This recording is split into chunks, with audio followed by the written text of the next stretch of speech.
Hey fellow problem solvers, Colfax Math here. I teach high school math in woodshop, and I was just going to do a quick overview on a short portion of the math exam in the S.A.T. I'm going to just do a few problems from the no calculator section. Put a link to this practice S.A.T. in the description. I highly recommend you print this out and you sit yourself down in a testing environment and try and do this test. As the S.A.T. says themselves, make sure you make time to take a practice test. It's the best way to get ready for the S.A.T. So you don't need to know a lot of math, but you do need to get in the habit of taking math tests and standardized math tests. So print this out, have a notebook in front of you, take some notes. I'm going to skip down to section 3, the no calculator section. Do the problem before I do it. Then watch how I do it and see if you can pick up some tips and tricks. Okay, again, this is section 3. There's a no calculator section. You have 25 minutes for about 20 questions, so about a minute per problem. The problems get progressively harder. You don't want to go really fast and miss all the early easy ones, so you can spend time on the last ones and then get those wrong anyway. So be really careful and thoughtful. Mark up your test as much as you can so you don't make any careless mistakes. And I'll give you some more tips and tricks as we work through some of these problems. Okay, number 1 right here, if x minus 1 over 3 is equal to k is equal to 3, you just take this 3, you plug it in here, and you get x minus 1 over 3 is equal to 3. One ratio equal to another ratio. Proportion, you cross multiply. X minus 1 is equal to 3 times 3 or 9. Add 1 to both sides, and you get x is equal to 10. There's your correct answer there, making sure you bubble it in on the Scantron very carefully. You mark up the test as much as you can. 1, so you highlight important features and you don't miss them. 2 is in case you finish before time's up, you could go back and check your work. All your work's right there. You don't have to start the problem all over again. If you're spending more than about a minute per problem and you move on and you go back to that problem, you don't have to start all over again because all your work's right there in the work booklet. Number 2, the imaginary number I is equal to square root of -1. Say you can't really remember that, you could still kind of work your way through this problem. What is the sum of these things? So I'm just going to add these together. It's not going to be very hard because there's no multiplication. So I have 7 plus 3i plus a -8 plus 9i. I have 7 and -8, -1. 3i and 9i is 12i, or -1 plus 12i. Right here, answer A. So even if I forgot imaginary numbers, I don't even know what that thing means right there, I could still really do this problem as an Algebra 1 problem.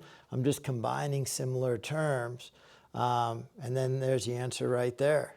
Okay, number 3 right here, Armand sent M texts each hour for 5 hours.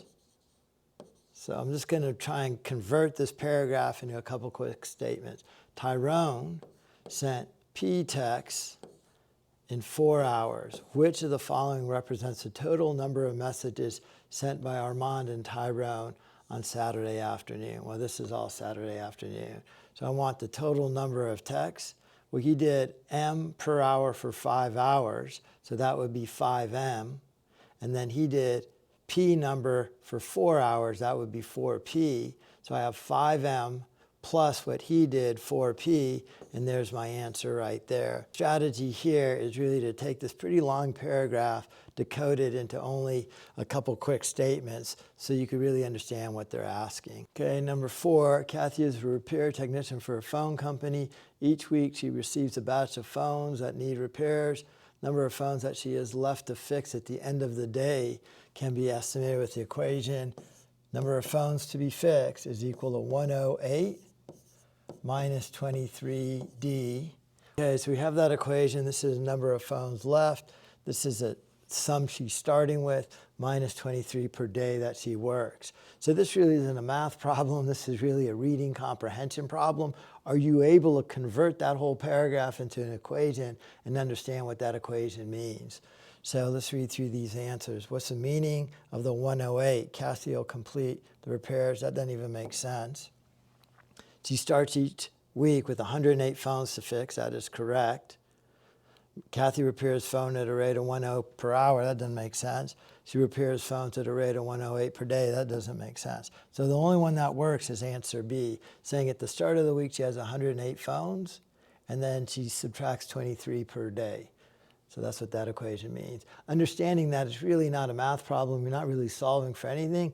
You're really decoding the paragraph to understand what it means. Number 5 right here, which of the following is equivalent to the expression above? This is called an expression because there's no equal sign. Before I even do this, I'm just looking at it and it looks really complex, but it's actually really not that bad. There's really only one thing I have to do here, and that is distribute this negative through the quantity. So as I look at this problem, I'm trying to figure out what to do. Like, what is the point of the problem? The point of the problem is see if you distribute that negative through the whole quantity.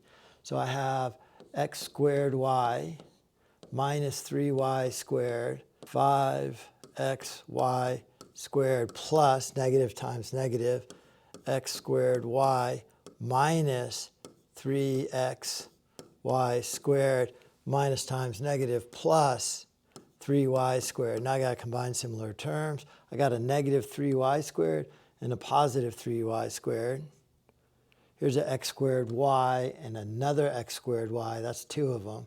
So I got 2 x squared y's. Then I got 5xy squared minus 3xy squared. So I got 5 of these things minus 3 of those things, which is going to be 2 of those things, xy squared. Let's look over here. We have 2x squared y plus 2xy squared. There's my correct answer right there. Number 6 right here, a doctor uses the model above to estimate the height. So this is going to be height of a boy in inches in terms of the boy's age in years. So that's going to be years. Between the ages of 2 and 5, based on the model, what is the estimate increase inches of a boy's height each year? Well, let's actually just try and figure this out. The age, it only is going to work between 2 and 5. So let's figure out how tall he is at the age of 2. So I'm going to take that 2 and plug it in there. 2 times 3 is 6.